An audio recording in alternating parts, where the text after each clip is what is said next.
Let's talk about the thesis, or claim of your essay.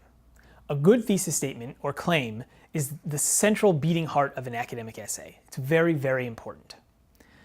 In order to be sure that you have a good thesis or claim, we want to focus in on the three main aspects. A good claim is debatable, supportable with evidence, and impersonal. When I say debatable, I mean that a reasonable person might take up either side of the question. When I say supportable with evidence, I mean that the author of the thesis or claim can point to some kind of proof or evidence or sound arguments that will support the claim. And when I say that a thesis or claim is impersonal, I mean that it would be equally valid regardless of the author making that claim. It's not tied to the individual personality of you or me or anybody else. It would work coming out of the mouth of anyone. One common point of misunderstanding is the difference between a thesis or claim and an opinion. And this is important because a thesis or claim is vital for a good academic essay, whereas opinions are not part of academic essays. Let me illustrate this idea with a story.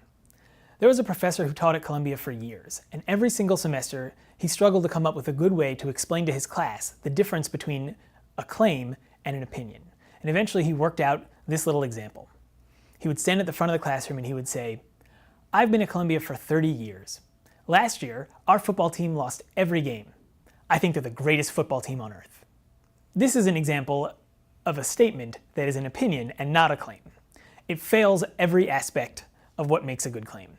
To begin with, it's not debatable. I can't even imagine what terms of debate we would use to figure out which is the greatest football team on earth. And mind you, he didn't even say which is the best college football team. He said Columbia is the greatest football team on earth. It's not really debatable.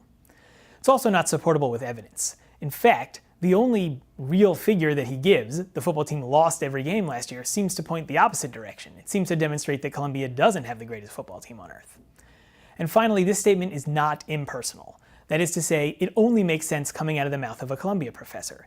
Imagine he had said, "I've been working at Stanford for 30 years, and I think Columbia has the greatest football team on earth even though they lost every game." It no longer makes any sense. So this is an example of an opinion, because it's not debatable, not supportable with evidence, and not impersonal.